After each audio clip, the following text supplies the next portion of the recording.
오늘 이 시간 하나님께서 우리에게 주시는 생명의 말씀은 고린도전서 5장 1절에서 13절 말씀입니다.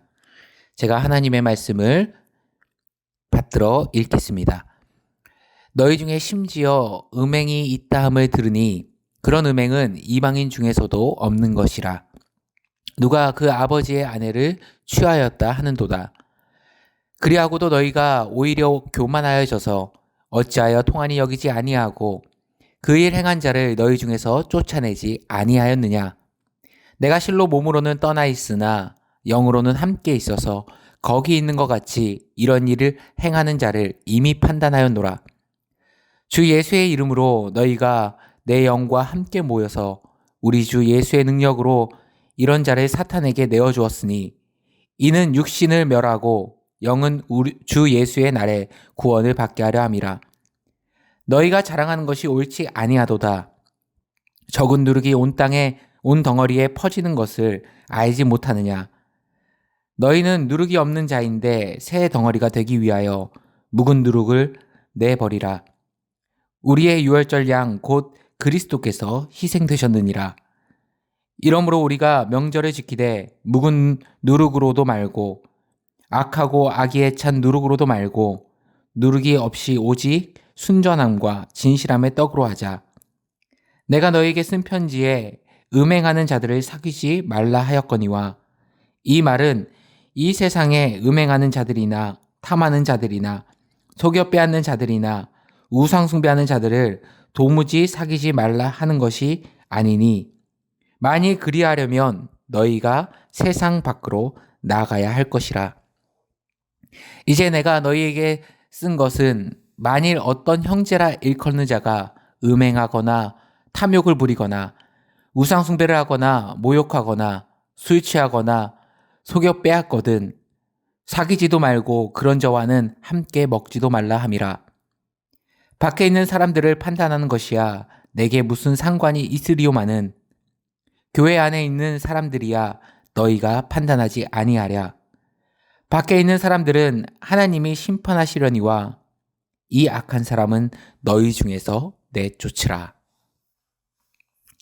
오늘은 초기 대응이 중요하다라는 제목으로 하나님 말씀 증거하도록 하겠습니다.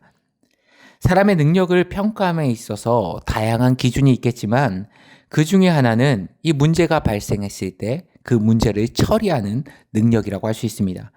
돌발 상황이나 어떤 문제가 발생했을 때 그 문제를 어떻게 처리하는지를 보게 되면 드러나지 않은 그 사람의 실력이 보여질 때가 있습니다.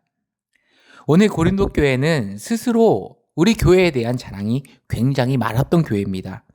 은사도 많았고 지식도 많았고 능력도 풍부했고 그래서 자랑한 것들이 굉장히 많다 스스로 자부했지만 실제로 언제 어떤 문제가 발생했을 때 그 문제를 처리하는 능력은 거의 없었습니다. 그렇게 냉정하게 말씀드리면 고린도 교회는 능력 있는 교회는 아니었습니다. 오늘 함께 읽은 5장 1절부터 13절까지의 내용을 통해서 보게 되면 고린도 교회 안에 음행의 문제가 발생했습니다. 1절을 보시면 너희 중에 심지어 음행이 있다함을 들으니 그런 음행은 이방인 중에서도 없는 것이라. 누가 그 아버지의 아내를 취하였다 하는도다. 아버지의 아내, 어머니죠. 본문에 쓰인 용법을 보니까 친어머니는 아닌 것 같고 아버지가 첩을 얻었는데 아들이 그 아버지의 첩, 즉 새엄마와 불륜을 저지른 일이 발생했습니다. 그리고 이러한 범죄가 숨어서 벌어진 것이 아니라 이미 고린도 교회 전 성도가 다 알 정도로 큰 소문이 돌았던 것 같습니다. 그럼 교회는 이 문제를 교회적인 차원에서 바르게 조치를 했어야 하는데 고린도 교회는 이 문제를 다 알면서도 유야무야하면서 그냥 넘어가려고 했던 것 같습니다. 물론 죄의 문제로부터 자유로울 수 있는 사람은 아무도 없습니다. 작은 죄에서부터 우리가 상상할 수 없는 심각한 죄를 저지를 수 있는 것이 바로 인간입니다. 왜냐? 인간 안에는 본연의 죄성이 있기 때문에 그렇습니다. 그런데 지금 바울이 생각하는 건 더 큰 문제는 무엇입니까? 이 교회는 하나님의 거룩한 공동체인 교회가 이 사실을 다 알고 있음에도 불구하고 그것을 그냥 피상적으로 넘어가려 했다 하는 것입니다. 왜 그랬을까요? 여기에는 두 가지 이유가 있다고 생각할 수 있습니다. 하나는 두려움이고요. 하나는 무지라고 생각합니다. 우선 생각해 보시죠. 누구나 이건 아닌데, 이건 잘못됐는데 생각하는 근친상 간의 범죄가 교회 안에서 발생했습니다. 그리고 그것이 이미 고린도 교회 성도들 사이에 공공연하게 이야기되고 회자되는 상황입니다. 그러면 당연히 교회가 적절한 조치가 있어야 하는데 아무 반응이 없었습니다. 왜일까요? 유추해 보건대 이런 음행을 저지른 사람은 어떤 형태로든 교회에 영향력이 있는 사람일 가능성이 농후합니다. 그러니까 함부로 손대기가 어려웠겠죠. 어떤 사람이 힘이 있고 어떤 사람이 영향력이 있으면 그 사람을 괜히 건드리면 피곤하지 않습니까? 그 문제를 괜히 공론화 시켜봤자 딱히 큰 조치도 일어나지 않고 교회 안에 분란만 일어날 것 같죠. 그러니까 저 사람만 그러냐, 아유 다 그러던데 유야무야 넘어가려 했습니다.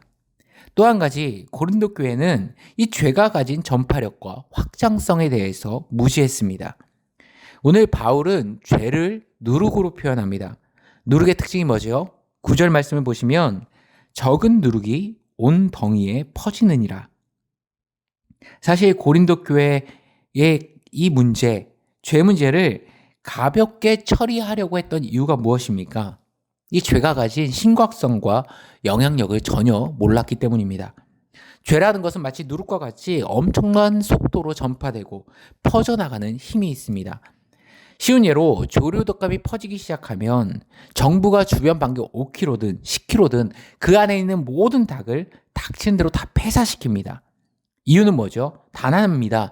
조류 독감의 초기 전파력이 너무 강력해서 이렇게 집단 폐사를 하지 않으면 전국에 있는 모든 닭들이 죽을 위기에 처하기 때문에 그렇습니다. 초기 대응에 실패하면 더 치명적인 피해로 이어지기 때문에 그렇습니다. 죄도 마찬가지입니다. 공동체나 개인에게나 이 죄에 대한 초기 대응이 적절하지 못하면 그 깊이는 점점 더 깊어지고 그 넓이는 점점 넓게 퍼져나갈 수밖에 없습니다. 성경의 대표적인 인물이 다윗이죠. 사실 그는 크게 심각하지 않은 문제, 그 문제로부터 출발했습니다. 물론 이스라엘 전쟁 중에 이스라엘을 다스리는 왕이 한가하게 낮잠을 잔다는 것, 뭐 그리 좋은 모습은 아니지만 굳이 표현한다고 하면 게으름이라는 죄를 지었습니다. 사실 게으름이 심각한 범죄라고 생각하는 사람은 아무도 없을 겁니다. 그러다가 옥상에 올라가서 산책을 하는데 이게 웬일입니까? 저쪽에서 아리따운 여인이 목욕을 하네요. 그러면 재빨리 시선을 피했어야 하는데 계속해서 눈길이 가게 되는 겁니다. 그래서 이제는 게으름에서 안목의 정욕의 범죄를 저지릅니다. 그런데 거기서 멈췄더라면 이 안목의 정욕으로 끝났겠죠. 그런데 다윗은 계속 그 시선을 거두지 못하고 그 여인을 쳐다보고 그랬더니 이 안목의 정욕이 거기서 그치지 않고 어떻게 됩니까? 이제는 신하에게 명령합니다. 아까 옥상에서 목욕하는 그 여인이 있던데 그 여인이 누구냐? 그 여인을 내게 데려오라. 그 여인을 불러 간음하고 그 결과 임신하게 됩니다. 이제 이 안목의 정욕이란 죄에서 간음의 죄까지 이어지게 됩니다. 그래서 생각하죠. 이 일을 은폐해야 되는데 남편이 누구냐고 물어보니 하필이면 다윗의 장군들, 다윗이 진짜 신뢰하던 그 장군들 가운데서도 충성스럽기로 손에 꼽히는 우리아인 겁니다. 그래서 전장에 있는 우리아를 다윗이 호출합니다. 그리고 집에 가서 아내랑 묵고 와라. 이유가 뭐죠?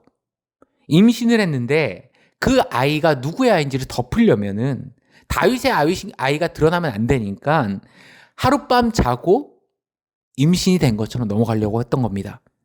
그런데 우리아는 충성스러운 장군이다 보니 이 다윗의 발행과는 정반대로 나의 병사들이 고난 가운데 있는데 어찌 나 혼자 편히 잘 수 있겠습니까?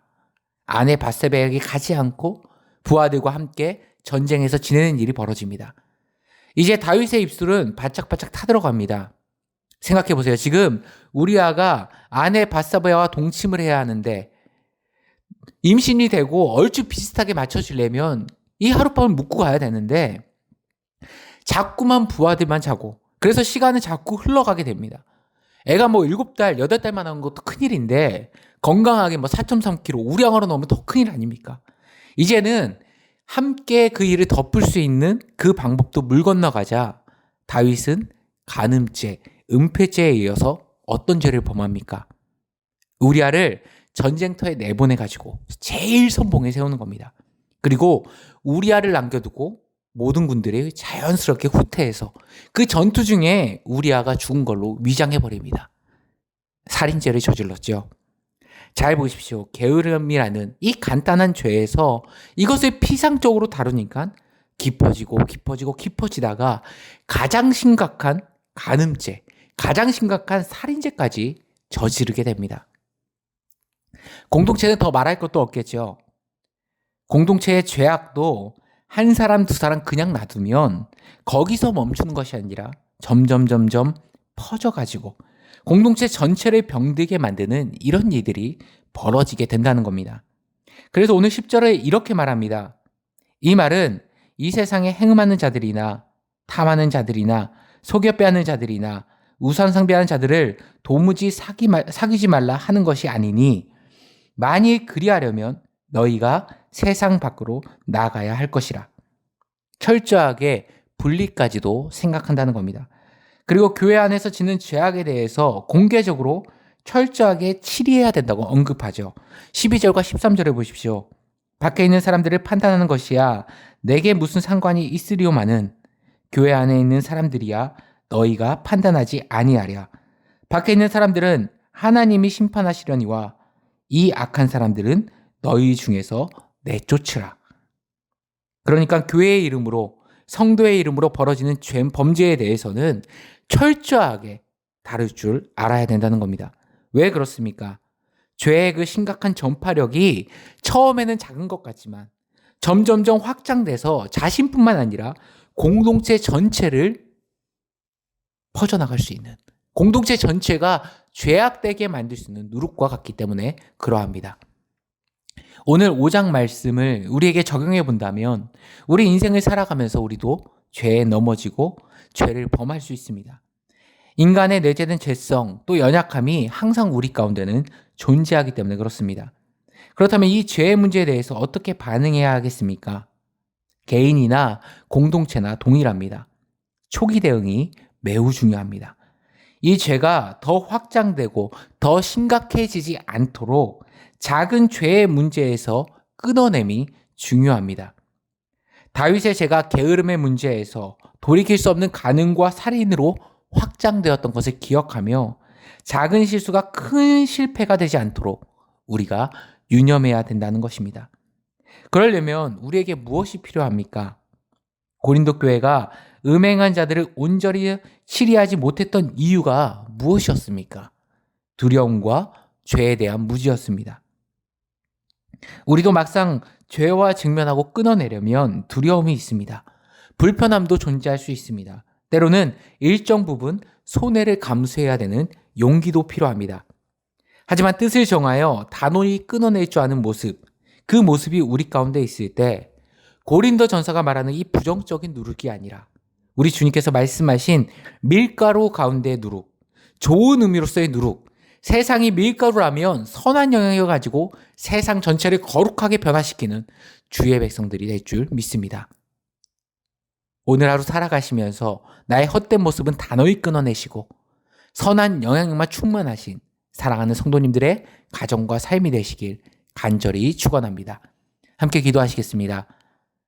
사랑이 많으신 하나님 아버지, 오늘 이 하루를 살아가면서 나의 연약함을 돌아보게 하시고 혹여 내 삶 가운데 익숙해져 버린 옛사람의 죄된 모습이 있다면 그것을 담대히 끊어낼 수 있는 주의 백성들 되게 하여 주옵소서.